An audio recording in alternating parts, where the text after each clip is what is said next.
Welcome to The Culture Keepers, the podcast where culture and success collide. I'm your host, Lauren Beers, here with our Culture Keepers. In each episode, we'll explore the dynamic intersection of athletic excellence and culture within a program. From the court to the locker room, we'll uncover the topics culture can teach us about leadership, teamwork, resilience, and of course, championships. Whether you're a sports enthusiast, a business professional, or someone who loves winning, this podcast is for you. Join us as we dive into strategies that drive success both on and off the field. Let's get started and create your culture. We're super happy to have everyone here. Thank you so much for joining. We're excited about what we're going to bring and what we're going to start. So we're going to start off with introducing ourselves. We're going to talk about ourselves and then tell me also what culture means to you. I'll start. I'm Julie. I know all of these amazing people for many years, mainly through sports. And then, of course, my dad, just as my dad, not through sports, grew up in the gym. Every sport you could think of, I was around it forever. And just naturally, life led to sports. It's kept me going. Started coaching when I was in my early 20s and just we got good and kept winning. And all of my friends kept coaching with us, and it just has become a really fun thing, and we keep going. And so here we are, 20 years later. That's me. Who else wants to introduce themselves? I will. I'm Julie's dad. Actually, most people don't know my name. They just call me Julie's dad. So I'm okay with that. My name is Scott, and I've been coaching probably the longest, I think, of everybody on this podcast. I'm in 40 plus years, and I've learned a few things over the years. And my new job at the school where I work at Westminster Christian, I have become assigned the director of culture for the athletic department. So this is really up my alley. This is something I'm real passionate about. I spend a lot of time listening to podcasts, talking to coaches, learning. And then I try to take everything I learn and bring it back to the coaches I work with. So all the coaches at our school, I spend time with most of them throughout the course of the week, talking about culture and trying to get everybody on the same page and learn what it took me all these years to learn. I try to help them to learn it at a much quicker pace. Didn't you coach some of us? I think I did. I even remember when Lene came to our gym when she was a college player. So essentially, I don't know if I ever said anything, but I was there. You're visually coaching, doing great I job. was there. Sure, I transformed her career. Yeah, I'm Lene James. I've been in sports my entire life. I love sports. I've been coaching for 13 years. Been a part of the West culture for 9 years. I've been a part of amazing cultures and some pretty poor cultures through sports and through work environments. So culture to me really is trust and family and just the environment you want to create to be a part of. So happy to be here. I've been coaching for about 15 years. Actually, I've known Julie since high school. Her dad didn't personally coach me as like a head coach, but he's always been around and had definitely been a sports coach and a life coach and a huge influence in my life. Volleyball has brought us all together. My husband also coaches. He actually coaches with Coach Doan. They've been coaching for about 18 years together, maybe longer. And it doesn't really seem that we've been coaching that long because we are so young. But yeah, we have been. Culture is the personality of a team. It's what we all aspire to be within and what everybody on the outside looking in wants to be. And so we really use culture to set the tone within our environment. And then it is what other people see us and they're like, wow, how can we do that with what we have? And so I really hope that this podcast really help enlightens and just shows people. It is a lot of hard work. It is a lot of determination, but I think it's absolutely worth it. And it's so important. And it's not just in sports, it's in life as well. So really excited about the podcast. My name is Sylvia. Played sports my whole life. Been with this group for a long time. And it's been pretty cool to learn from them and from young to now. So that's been awesome. And culture to me, actually, I was talking to Julie about it. She came by earlier and I was saying how I didn't even know what culture was until probably high school, mid-high school, because of you guys. And it's cool to see other teams and you're like, oh, this must be their culture. But you don't really past the surface level until you're really a part of the program and you're day in, day out with whatever, these girls, these boys, this business. You kind of see the surface level from the outside, but I think it's as a team or as a group, it's your identity. It's who are we? Little introduction. I've coached and been coached with all these wonderful culture keepers here. I've also been coaching quite a while. Let's say, I think 20 years, but not only in volleyball, I've coached softball and I've coached track and field and one stint of middle school basketball. That counts. Coaching different sports and not only coaching that, but I've also coached Division I weight rooms. I've coached professional athletes in track and field. And being around different sports and seeing different cultures, to me, a culture is what makes that sport or that team unique and special that no one else does. And when you think of this name or this team, this is an idea that comes to your brain or your mind. And these are their standards, and this is how they do things. And let's get into our next topic. What are some examples of a great culture? I think a great culture is something that everyone buys into. That when you enter a gym, a locker room, a court, a field, great culture is someone new comes in and they grab you and they go, hey, maybe this is how you did it over here, but this is how we do it. And we believe in this and we want you to be a part of this. And either you're here or you're not. And that's fine either way. And so also a great culture is what everyone wants to be. Everyone wants to be in that, but it makes it so special that you're either in or you're out.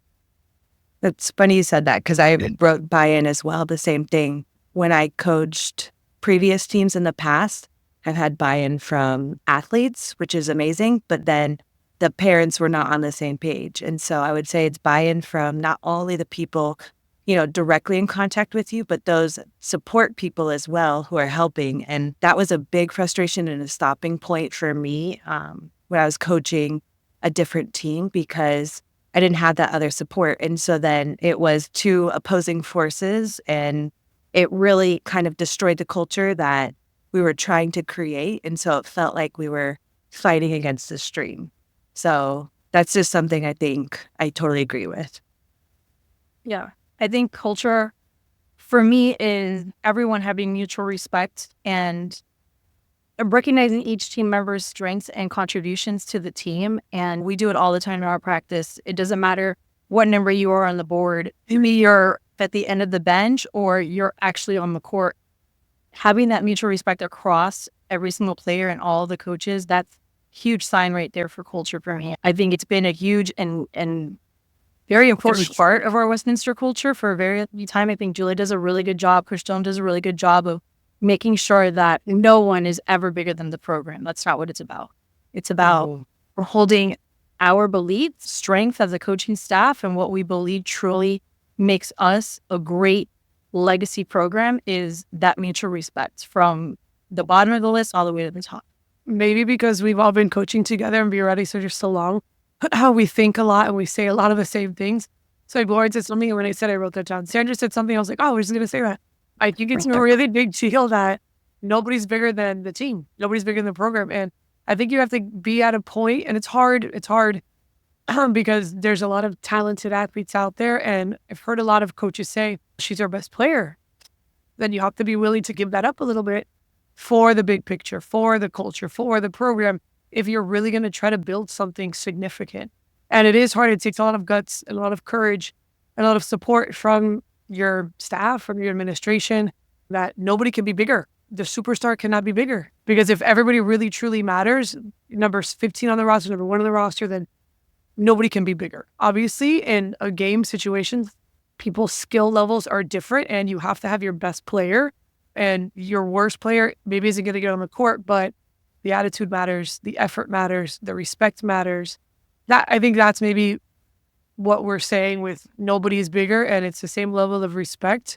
And it does take a lot of courage from your leadership to really put your best players in line with everybody else. And yeah, you're a star on the court, but you're not better as a person than somebody else. Like, everybody's got to fall in line if we're going to do something special. So that's a big deal. Really.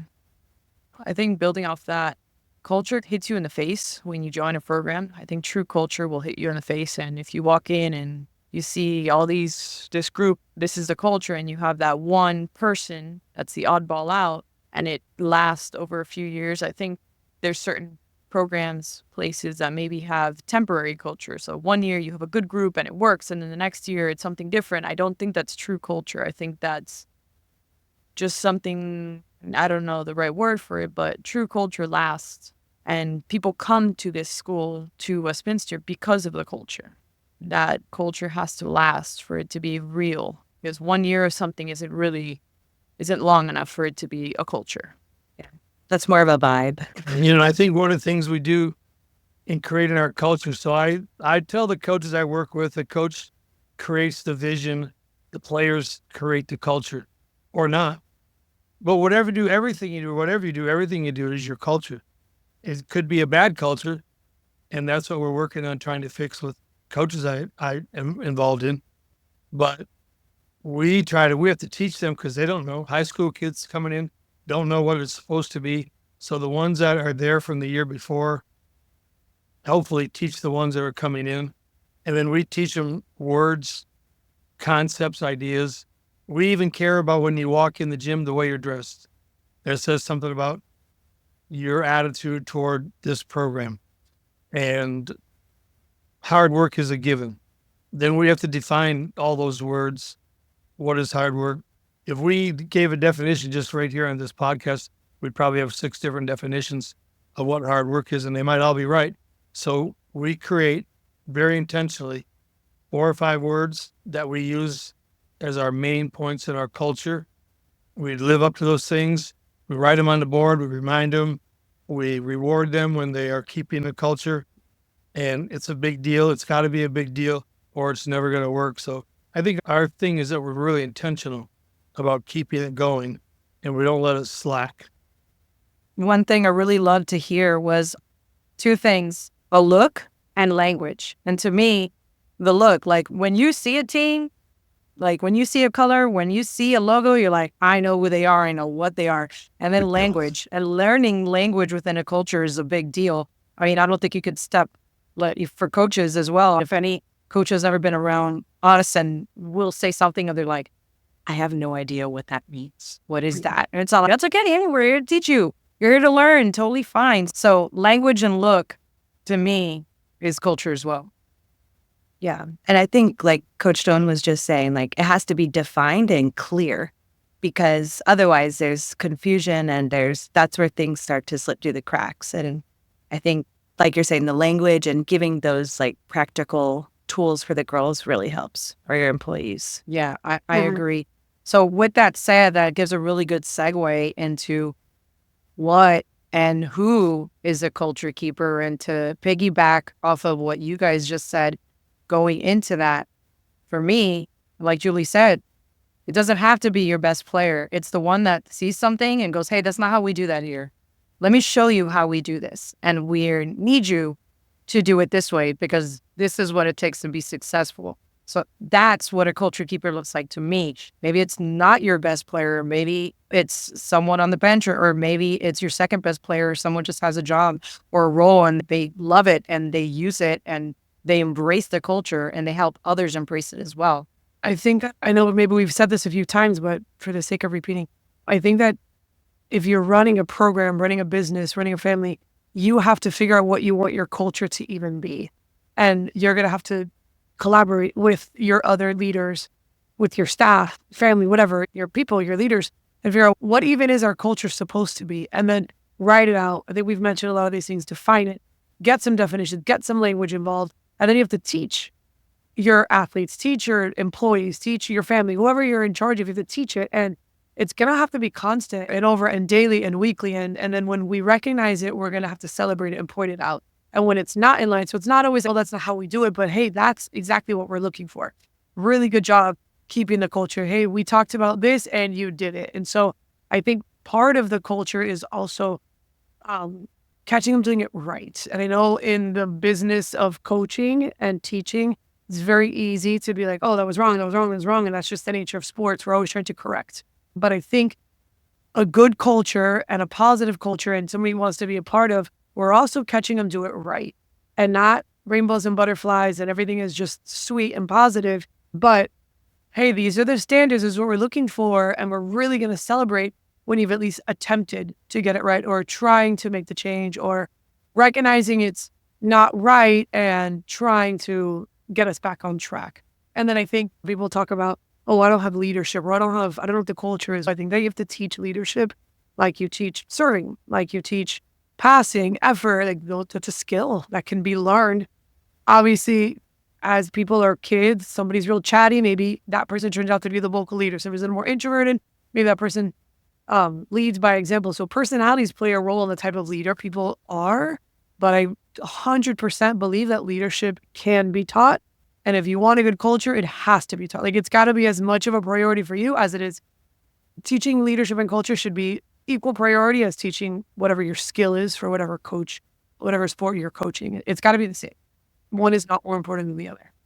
One of the hardest things about coaching those great players is you have to be willing to break them down in order to make it about the team. Like we said before, no one is bigger than the program, because once you get that kid on board, everyone else is going to follow suit. Obviously, like they lead the team physically doing some major thing, but if they're not bought into the culture and they're just doing their own thing, it's counterproductive to everything that we're doing. So in the same way that Julie's saying, we have to tell these kids that they're doing that and we have to reward them, we also have to hold the other ones that are doing it correctly accountable for those actions as well.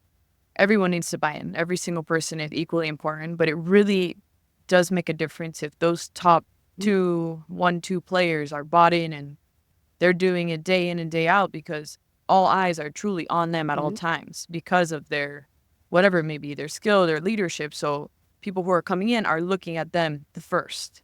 So they're basically that first line that people are passing through.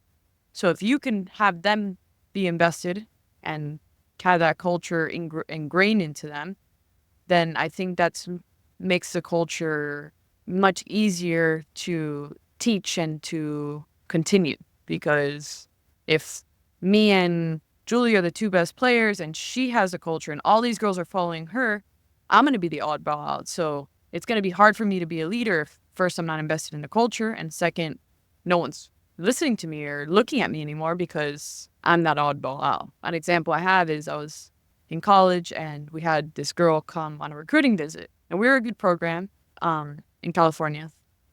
And she was a stud. We were all super stoked about it. Oh, she's so good. This is going to be awesome for us. Comes on our visit.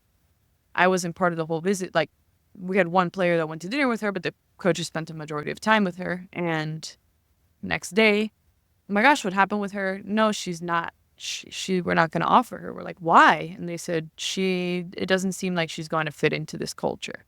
And that really left an impression on me, because I thought, wow, they're passing up on probably the top 5 player in the world because she wouldn't fit into the culture. I guess the conversations they had, and she came off as, look, this is what I'm doing. This is how I do it. I'm not changing. Of course, people can be taught, but this is a different level. You have the opportunity to recruit, which is a big deal.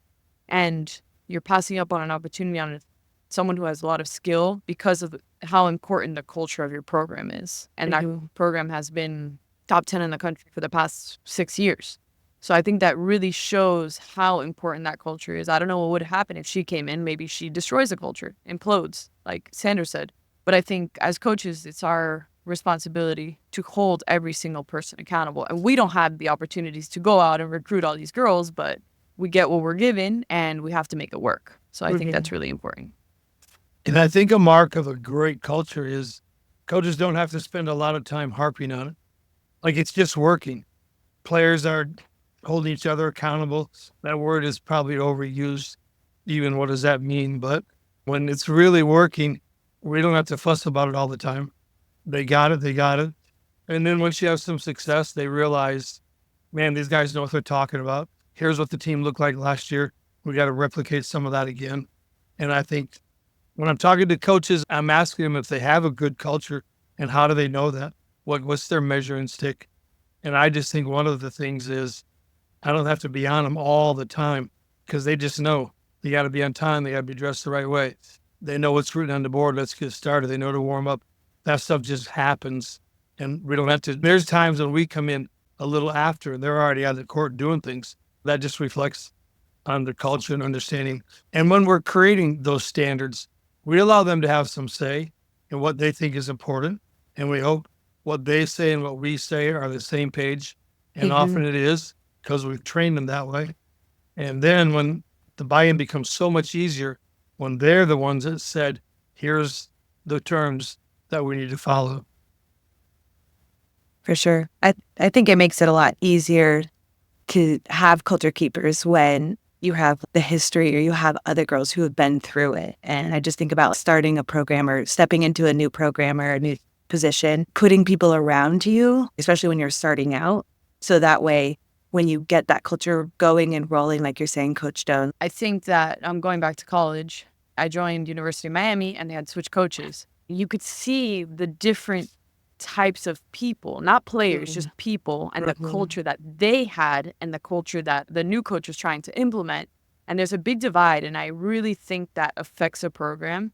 You enter a program and you have, in college, you have all these girls who were already recruited, but they have their culture and sometimes they have a little chip on their shoulder, like, this is what we've always done and it's worked, so this is what we're going to do. And then you have these new girls who are looking at these older girls saying, are we doing that or are we doing what the coach is saying? You have to find ways to adjust to be able to keep that culture because there's a lot of distraction. There's times change. I think that's something we need to identify from the start because I'm sure we will have that conversation.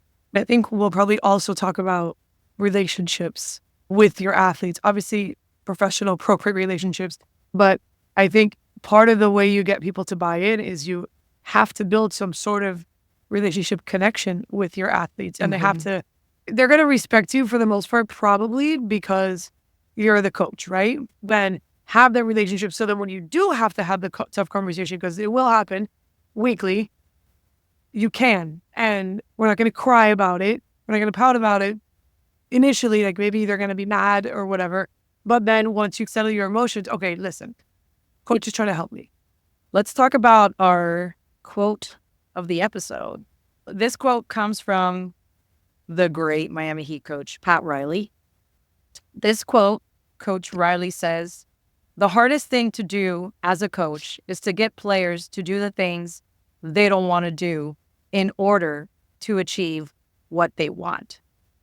How do you guys think this quote applies to a culture keeper?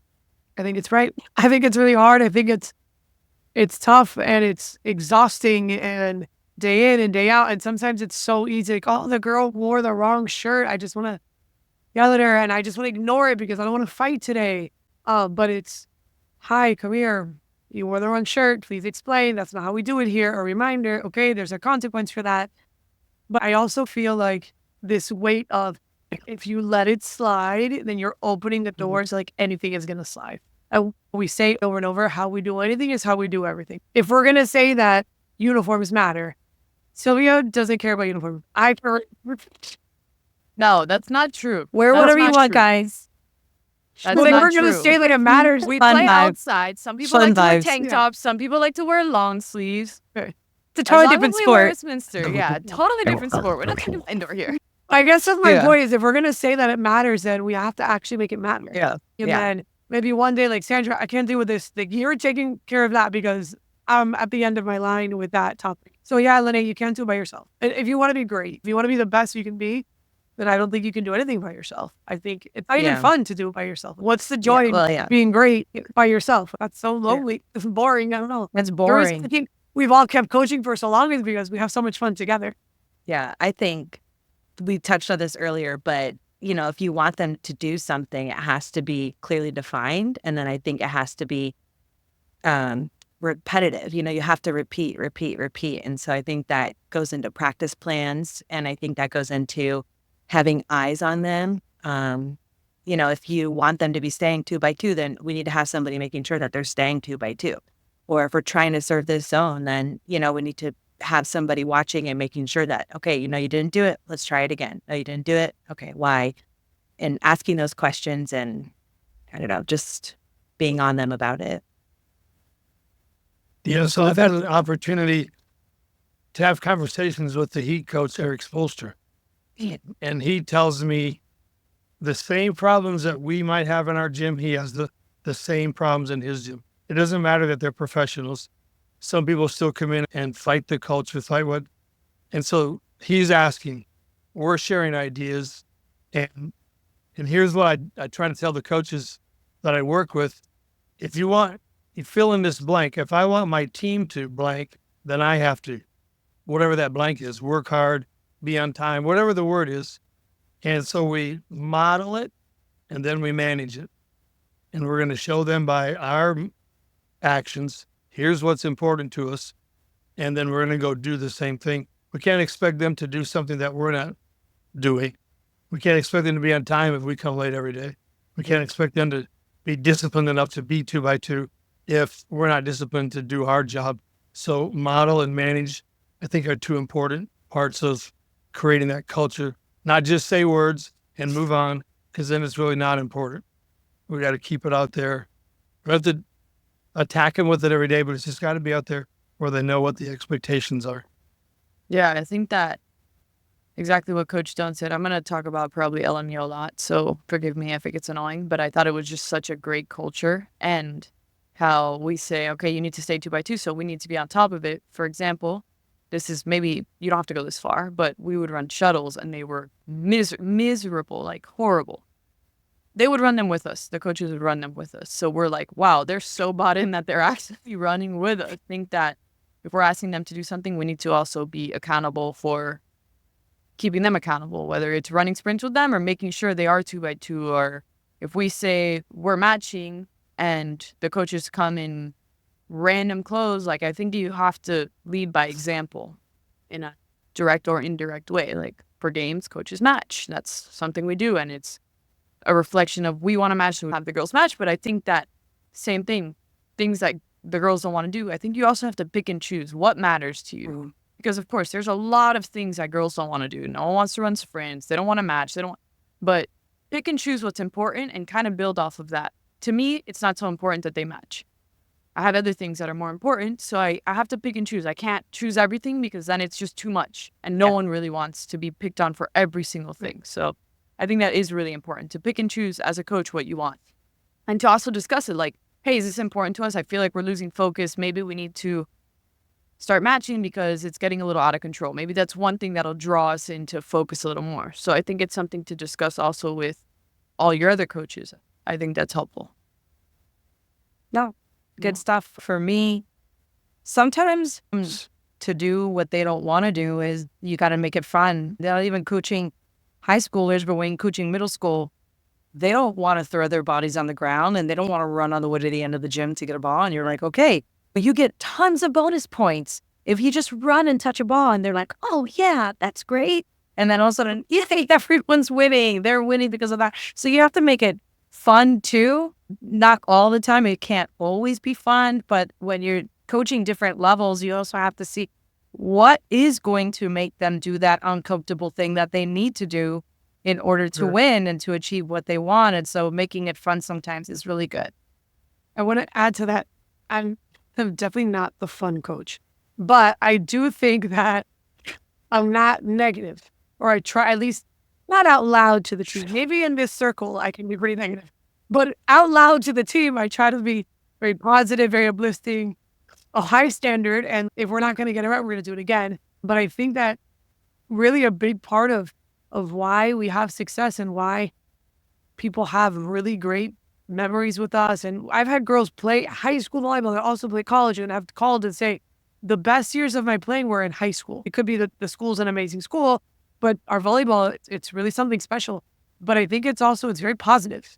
And okay, we're asking you, we're on you because we know you can do it. We know you have more. We know you have more. We're pushing and pushing. And it's not like these girls, when they come play travel ball for us, you don't understand. It's so negative. The coaches are cursing at us and screaming at us and telling us we suck.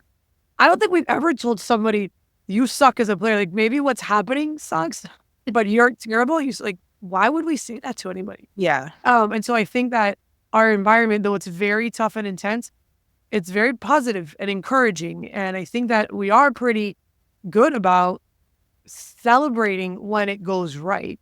And then trying to at least explain the reason why this matters so much is because you said you want to achieve this goal and these are the steps it takes to get there. And you want to be the best or you're competing for this spot. This is what it takes to get there. And so that's why it matters. So even if they don't agree, they understand and their communication is there. And I know I like to say a lot, like, you don't have to agree, but you are going to understand where I'm coming from. And then we could disagree. That's fine. But this is probably how it's going to get. We had one of our mentors in the past would ask me a lot, like, are we playing with joy? Are we coaching with joy? And since initially I'm not the happy, smiley player, happy, smiley coach, my initial thought was like, I don't care. And I was like, well, we're supposed to have fun. It's supposed to be. And so through the years, I've tried to say, hey, where's our joy? And I'll check myself. Like, I'm so cranky right now.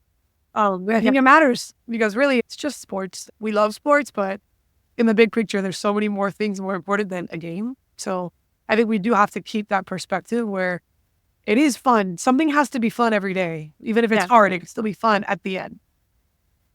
I think to piggyback off of some of the stuff that you're saying too, Julie, one of the hardest things to coach is selfish players.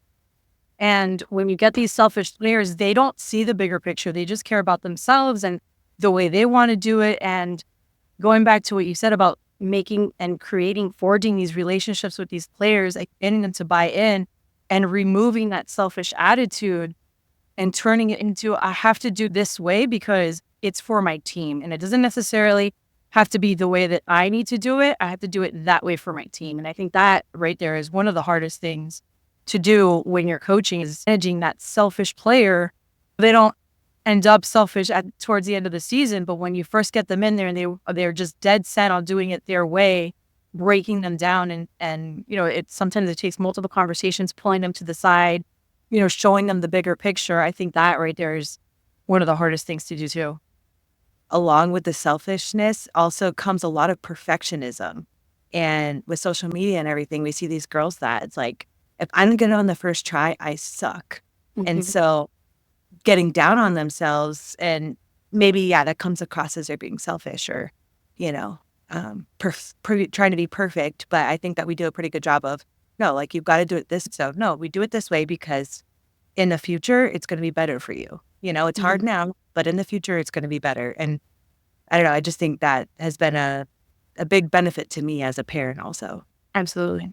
And not to blow up Julie's head, but I think Julie has really done a tremendous job alongside with Coach Joan and now in addition, Lene, Sandra, Lauren, building this program to be one of the top programs in the nation. And Julie says she's not the fun, happy coach and she'll get on you. And believe me, she got on me, but maybe more than anyone. But I think it was holding me to a standard, us to a standard, the players to a standard. And it was out of respect and love and it shows not only because of the success and all that, but everyone comes back. Like there's very few people that don't come back, that don't befriend these coaches and, hey, let's go get lunch. Hey, I'm at school. Hey, I'm going to go back to Westminster. I would love to go to a practice, come to a game, support. If Julie per se was, oh my gosh, she's so horrible, no one's going to come back. So that's not the case at all. I think that each coach has their personality.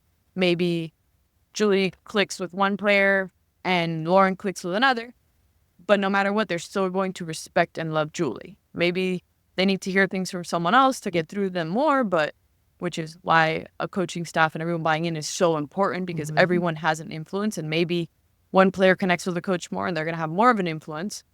But I don't know. I think Julie talks about, I'm not the happy-go-lucky, all that. But I think that you've done a tremendous job and I've learned so much from you and I hope to continue learning from you. I do every day and I learn from all of you. And I think that's why I've been able to we have been able to have successful teams because without you guys, first, I wouldn't be here. Second, you can't do it alone. You can't. Now it's December right now, and it's playoff time, both for college football and also for volleyball. So let's talk about any team that you guys believe that have great culture and that are in the playoffs. Now, I will say on both sides, there's one team that is the most winningest sports culture, and currently that is Penn State, who are both in the championship for volleyball and football. I will say this, Alabama and Michigan are not in there, but they're very, very impressive athletic cultures. So People always like, hate on the dynasty programs, hate on the people who are always there. Oh, they win so much, somebody should knock them out. And I'm anti that.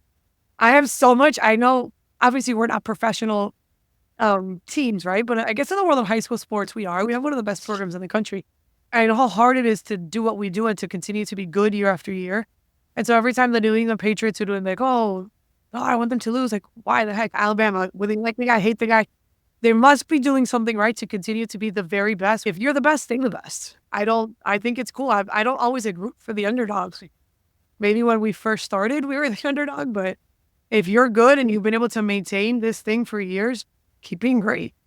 I would just think that it's cool for the school if Penn State football and volleyball win. If they've built that tradition through the years, go get them. Go win. Go be the best. I think it's hard to tell any of their true culture minus their winning culture by just like seeing them in the Final Four. Like obviously Louisville, Nebraska, You're always Penn, there. and Pitt have been there quite a few times each. So obviously, okay, they have a winning culture. But like I said, you only see the surface level. I think now we can get a little more into it because of TikTok. I see Nebraska girls posting and the relationship with the coach. So you can see the dynamic more so than you could, before TikTok and Instagram. But just these girls post all the time and he's super involved and he's always in the TikToks and you can tell that he has a great relationship with these girls and they poke fun at each other. I think that really is a tell-all. Like, do you have a good relationship? Can you poke fun at each other and not be offended? And so I think he does a good job building a relationship with these girls so they feel comfortable enough to post him on TikTok and do these dumb dances. And he's obviously been super successful. So it's pretty cool that now we get to see a little tiny bit more into these big top programs that have the best players and the best coaches. So it's a cool opportunity. I mean, social media, good or bad, it's cool to be able to see a little more into it. I can't tell you more about their culture, but I get to see a little bit through social media. The last time Nebraska, they were in the championship last year. When the NCAA tournament was in Ohio, I went to that, and I forgot who Nebraska played. But what you were saying about the coach, when the team came into practice, and I was in there, and he led the group in, and the different coaches, like, I'm not sure I would be that guy, but he led them in. He ran to the middle of the court like a little dive. He rolled over on his back and was like making snow angels on the court. And the girls were just loving it. I don't know, not every coach, I probably wouldn't do that, but lots of coaches could. You could just tell they had a little, I didn't see any other team come in like that. Maybe they did it in their locker room, I don't know, but he does have a little different vibe with his girls, it seems like, when I was able to watch him. And then in football, SMU, Southern Methodist, that's Brett Lashley. He coached at University of Miami. His kids went to Westminster. Oh, yeah. So I actually was able to have conversations with him. And I remember when he took the job and I was talking to him about, how do you start? How do you even know? And he said, no, I have to go and change the culture. So what stood out to me was he didn't say, I'm sure all these things were important, but he didn't say, I have to go find a quarterback. I have to go get a running back. I have to get a great defense. He said, the first thing I can do is fix the culture. I didn't ask him what exactly does that mean? What do you have to fix? But I just thought that was pretty interesting that already in his radar, I got to go change this. And so he's only been there a couple of years, and now here he is for at least a chance to play for a national championship. See how that goes. I was just going to say that I think it sucks that volleyball and football are in the same season because football takes over all the coverage. And my husband's a softball coach, and through him, I've learned to love softball even more.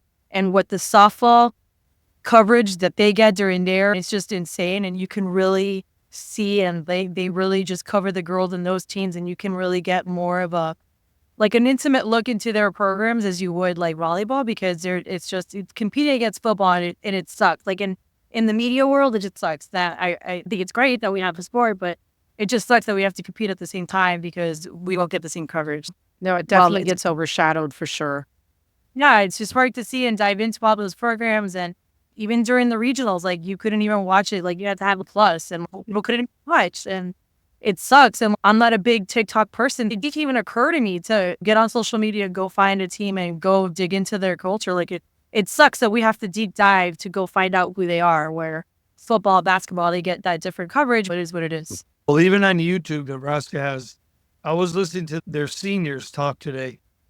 It happened. They didn't do it today, but it was just interesting how they talked about their. Do they remember the first day they put that uniform on, and what was their biggest thing they learned playing? And very little of it was about volleyball. It's about all the other stuff. And if coaches say, and I'm talking to them about creating culture, you don't have time for that. I say, you don't have time. You don't Not to. not to. You don't have the time not to, because then you're going to have to redo things over and over because they're not on the same page. So when you take care of that, everything else gets a little bit easier. I'm not saying it's easier, and you can't ignore it or it's just going to beat you. So that was interesting. Nebraska, all their seniors, and they got emotional just talking about the friends they're going to have for life, and all that is the culture. The importance he puts on it, and he doesn't make them hang out with each other. They just choose to. That's their world, and very few people get in there. So it's interesting. All this stuff's on YouTube if you like to listen to it, which I do. So I check it out. I was going to say, I don't have a lot of feedback of the playoffs because I don't follow that stuff. But I think a good tell for college sports that they have a good culture is the portal. Are you seeing a lot of transfers? What's their return rate? So it seems like nowadays, every other year, these kids are transferring schools. And I don't know, that could also just be the culture of, society right now. And I'm not happy, so I'm going to leave. But I think a good culture is going to keep the good kids. They're going to want to stay. They're going to want to be invested. So, Yeah, I think that's very true. That's a good point. Really good point. Good point.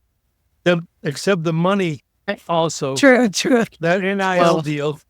Yeah, trumps a go lot of where that culture money stuff. is. If you can leave one school and go make multiple millions, they probably don't care about the culture at that moment. It's harder now than it ever was. So I think sure. to keep culture is going to be there. It is if you want to learn how to do it right, just follow us. stay tuned. We have all the answer. We have All the answers. all the answers. Yeah. Well, I think that's it, guys. So Awesome. this was our first podcast. Thank you so much for tuning in to the Culture Keepers. We've explored the fascinating intersection of sports, culture, and excellence. I hope you found today's episode insightful and inspiring. Remember, the lessons we learn from the field can be just as valuable in life. If you'd enjoyed this episode, please subscribe, leave a review, and share it with your friends and colleagues. Stay tuned for our next episode about culture and the teams who keep them.